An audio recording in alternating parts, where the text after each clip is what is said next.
Histoire résumée de la Réunion de Gabriel Gérard, vice-président de l'Académie de la Réunion, est un livre que je recommande. Peut-être que du point de vue des historiens modernes, les informations qui sont présentes dans ce livre sont en partie fausses ou ne sont plus à jour. Mais je ne connais pas du tout l'auteur de ce livre, mais à la lecture, on a l'impression qu'il est vraiment inspiré par le sujet. Il émane de cet ouvrage une sorte de patriotisme insulaire et français en même temps. L'ouvrage date du début des années 80. Voici quelques extraits de la préface. Tous les pays connaissent actuellement de grands déplacements de population à la recherche d'un emploi pour le commerce ou le tourisme.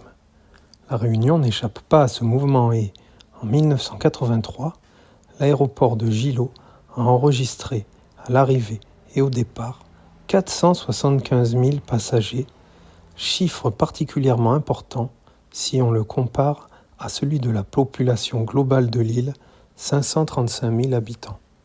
On constate ainsi qu'en 40 ans, l'île a gagné 330 000 habitants, soit plus de 50% d'augmentation. Je reprends la lecture de la préface. Ce phénomène amène la constatation d'une double ignorance. Ignorance de nos compatriotes de l'Hexagone qui, 342 ans après la prise de possession de l'île au nom du roi de France et 38 ans après la départementalisation, sont encore à se demander par quel miracle une île aussi lointaine peut faire partie de la nation française. L'histoire de France, il est vrai, dans ses éditions scolaires, ne mentionne même pas le nom de l'île Bourbon ou de l'île de la Réunion, que ce soit dans les chapitres consacrés à l'expansion coloniale au XVIIIe siècle ou à ceux de la création de l'Empire au XIXe siècle. Mais plus grave encore est l'ignorance des Réunionnais eux-mêmes. Comment et par qui l'île a-t-elle été découverte ? Comment s'est passée sa colonisation et son peuplement ? Quels ont été les grands événements politiques et sociaux ? À quelles difficultés matérielles ou psychologiques se sont heurtés les projets parfois modernes des responsables de l'époque ? Quelles ont été les conséquences sociologiques des grandes mutations économiques ? Autant de notions qui restent vagues pour la plupart et qui risquent d'être déformées voire transformées par des études superficielles. Se doute-t-il seulement que la Réunion a donné à la France des hommes et des femmes remarquables, faisant de notre île une, je cite, « terre des arts, des armes et des lettres ?» Au moment où certains essaient de réécrire l'histoire de la Réunion avec des objectifs toujours pas exempts d'arrière-pensée politique, l'Association pour la sauvegarde du patrimoine réunionnais a pensé qu'elle ferait œuvre utile en éditant ce livre élaboré et rédigé suivant des procédés pédagogiques modernes et susceptibles de mieux faire connaître la vie de nos ancêtres qui, pour n'avoir pas tous été des Gaulois, n'en méritent pas moins le respect pour leur travail et leur courage. Il est bon aussi de posséder dans sa bibliothèque un ouvrage de référence bien documenté et bien écrit, signé Association pour la sauvegarde du patrimoine réunionnais. L'ouvrage est divisé en 4 parties. Première partie, des origines à 1715, naissance des communautés. Deuxième partie, de 1716 à 1815, de l'économie de cueillette à celle de plantation de café et d'épices. Troisième partie, de 1816 à 1945, établissement de la monoculture sucrière. Quatrième partie, de 1946 à nos jours, départementalisation et régionalisation. Dans chacune des 4 parties reviennent certaines thématiques. Ainsi, la vie économique, l'éducation, les mœurs sont traitées dans chaque partie et ainsi on peut voir l'évolution au fil du temps de ces questions. Chaque partie se clôture par un résumé qui rappelle en une page les points vraiment essentiels. De la découverte de l'île à 1715, on peut retenir les points suivants. Certainement connu des navigateurs arabes, Mascarin ne fut reconnu par les Portugais que vers 1516. Les escales qui y ont pu être faites pendant le XVIe siècle n'ont laissé aucun souvenir écrit. Au début du XVIIe siècle, Mascarin reçoit la visite de vaisseaux portugais, hollandais, anglais et enfin français. D'abord lieu d'exil pour les fortes têtes du poste de Fort-Dauphin, la colonisation de Bourbon sera entreprise par la Compagnie des Indes de Colbert. Déçue par le peu de profit qu'elle en retire sur le plan commercial, cette compagnie aura tendance à abandonner cette île qu'elle trouvait trop loin de l'Inde, citation, n'ayant que des mauvais ancrages, des courants affreux, et vers 1700, elle proposera aux Portugais de l'échanger contre 100 000 écus d'or ou une ville de l'Inde. Laissés à eux-mêmes et privés de secours matériels et spirituels valables, les premiers colons deviendront, au fil des années, un ramassis de gens ombrageux, rebelles à toute autorité, d'où émergent en fin de période quelques belles figures de patriarches. Sur le plan économique, on cultive quelques plantes vivrières et on pratique surtout la chasse et la pêche, dont les produits servent de monnaie d'échange pour les marchandises venant d'Inde ou d'Europe. Le peuplement se fait très lentement et aucune infrastructure valable ne peut être mise en place. Les projets ne manquent pas, mais il n'y a pas de bras pour les réaliser. Tout va changer avec la découverte du café. Passons à la période de 1715 à 1815. Découvert par hasard en 1712, le café indigène de Bourbon fut reconnu lors du débarquement par le chasseur des 20 plants de café embarqués à Moka. 40 avaient péri en mer et 2 seuls fructifièrent, mais ils suffirent à lancer la culture. Ayant décidé de développer Bourbon, la compagnie fit installer le 23 novembre 1718 un conseil provincial. Ce conseil provincial, qui fut érigé en conseil supérieur le 18 septembre 1724, avait une double compétence administrative et judiciaire. En exécution de l'ordonnance royale de 1766, le gouverneur devint chef militaire représentant du roi. Il était assisté d'un intendant. Le conseil supérieur se contenta de rendre la justice et un tribunal terrier fut créé. Pendant la Révolution, l'Assemblée coloniale s'empara de tous les pouvoirs, mais sous le Consulat et l'Empire, le capitaine général Decamps replaça la Réunion, devenue île Bonaparte, sous la dépendance complète de l'île de France. La période se termina par l'occupation anglaise à partir du 8 juillet 1810 et la rétrocession à la France le 6 avril 1815. En 1715, il n'y avait que des milices bourgeoises qui n'étaient d'aucune efficacité. En 1735, la Bourdonnais trouva une maigre garnison. Il réorganisa les milices, construisit casernes et fortifications et créa le corps des chasseurs de Bourbon qui s'illustra en Inde. Devenu volontaire en 1768, ce corps se couvrit de gloire sous l'Ali Tollendal.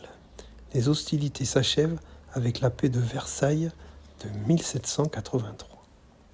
Pendant la Révolution, le Consulat et l'Empire, la flotte française, anéantie à Aboukir puis à Trafalgar, fut inexistante en océan Indien. Les îles menèrent donc une guerre de course éprouvante pour le commerce anglais. Ceux-ci entreprirent des croisières contre les Mascareignes à partir des Indes, puis du Cap et enfin de Rodrigue. Les îles Sœurs furent occupées en 1810. Malgré la réticence des premiers colons qui avaient maintenu une égalité numérique entre blancs et noirs pendant un demi-siècle, la culture du café et la mise en valeur des terres nécessita la traite d'un grand nombre d'esclaves venant d'Inde, d'Afrique et surtout de Madagascar pendant la régie de la Compagnie des Indes. Pendant la période royale, les éléments africains devinrent prépondérants. Bien que demeurant modeste, l'immigration européenne s'intensifia et le croissant de colonisation s'étendit sur tout le littoral, mis à part le Grand Brûlé. En fin de période, on comptait 3 esclaves pour un libre et en un siècle, la population totale était passée de 1200 à 70 000 âmes. Lancée par Desforges Boucher, la culture des cafés réussit sous Dumas, mais dès 1721, la Bourdonnais parla de rompre la monoculture caféière et assignera à Bourbon le rôle de grenier des îles Sœurs, rôle qu'elle assumera jusqu'aux catastrophes climatiques de 1806-1807 qui détruisirent la grande majorité des plantations de café. L'industrie demeura inexistante, mis à part quelques rares distillations autorisées sous l'Empire. D'abord monopole de la compagnie, le commerce ne fut réellement libéralisé que dans les dernières années de l'Ancien Régime. Réduit à néant pendant la Révolution, il retomba sous la tutelle de l'Île-de-France sous l'Empire. Du point de vue de la monnaie, pour faire face à la disette chronique de piastres d'Espagne, la Bourdonnais créa des billets de caisse qui se transformèrent en papier-monnaie, puis en papier-carte pendant la période royale. Il eut aussi les assignats de la République et paradoxalement, il fallut attendre l'occupation anglaise pour disposer en quantité suffisante d'espèces monétaires. Du point de vue de l'équipement, l'effort routier entrepris par la compagnie fut continué par les administrateurs royaux qui réalisèrent aussi la première adduction d'eau de Saint-Denis et le canal des Moulins. Sous la régie de la Compagnie des Indes, il n'y a pas à proprement parler de vie politique. Cependant, en 1730 et 1731, des députés, entre guillemets, sont envoyés à Paris pour négocier avec les directeurs le prix d'achat du café. Pendant la période royale, une assemblée de notables administre les fonds provenant de l'impôt de capitation et cette assemblée se fait représenter à Paris par Monsieur de Saint-Janvier. À l'annonce de la Révolution, une assemblée générale réunie lors de la Convention des États généraux se proclame permanente et inviolable et commence à légiférer. Un nouveau député est élu. La première assemblée coloniale, qui commença ses travaux le 28 octobre 1790, s'occupa de l'organisation des paroisses, des municipalités et aussi de la justice, ce qui entraîna un conflit avec le gouverneur. Le 4 juillet 1793, elle adoptait la constitution coloniale qu'elle avait rédigée. Les esprits s'échauffaient et la création de chaumières républicaines entraîna la fondation de clubs royalistes. Le changement de nom de l'île provoqua le transport à Saint-Denis par la frégate La Minerve d'un groupe d'exaltés de sans-culottes de l'Île-de-France qui s'emparèrent du gouverneur, du Plessis et de quelques notables et imposèrent la nouvelle dénomination de l'île de la Réunion. La deuxième assemblée coloniale élue au suffrage censitaire eut à faire face à la révolte du canton sud, à la conjuration du 25 Pluviose et à une troisième protestation venue de Saint-André. Ces trois rébellions furent matées. Le concordat de 1712 confia aux lazaristes l'évangélisation des Mascareignes, mais ne régla ni les problèmes matériels, ni celui de l'autorité ecclésiastique. Le conflit galicien déclenché entre Versailles et la cour de Rome fut réglé par Benoît XV en 1753 et l'autorité spirituelle de l'archevêque de Paris fut confirmée pour près d'un siècle. En 1714, il n'y avait à Bourbon que 538 esclaves, d'origines diverses, et pour lesquels aucune législation n'était ouverte. Le marronnage prit une certaine extension, mais commença à diminuer à partir de 1750-60, d'une part sous l'action des détachements qui les poursuivaient, et d'autre part du fait de l'implantation dans les Hauts de blancs prolétarisés. Plusieurs révoltes ont été ourdies, mais toutes ont été dénoncées. Le décret du 18 Pluviose en 2 ordonnant la libération des esclaves sans indemnité ne fut jamais appliqué. Par contre, l'Assemblée coloniale décida en 1801 la suppression locale de la traite. Cette suppression devenue officielle pour l'océan Indien en 1817 n'empêcha pas l'existence d'un trafic clandestin qui dura encore pendant plusieurs décennies. Sous l'influence des lazaristes, au début du XVIIIe siècle, les mœurs vont se polisser lentement mais sûrement jusqu'à la Révolution. En début de période, les habitants sont revêtus de vêtements simples et d'étoffes légères. Ils ne portent ni bas ni souliers et sont généralement en bonne santé. Il y a les repas et bals de famille et pour certains privilégiés, violons et théâtres de marionnettes. Les maisons sont assez grandes et propres, mais sont exclusivement construites en bois. Au milieu du XVIIIe siècle, les chapeaux de paille et les souliers commencent à apparaître. Les maisons sans étage étaient bâties de bois équarris et recouvertes de madriers ou de paille. Elles comportaient presque toujours une véranda. À la période royale ou à la fin du XVIIIe siècle, les femmes de qualité portaient des robes à la Watteau avec corsage armaturé, longues jupes et débauches de couleurs pour les plus jeunes, casakines, jupes plus ou moins compliquées avec assortiment de mitaines, fichus, tours de col, bonnets et cornettes pour les plus âgés.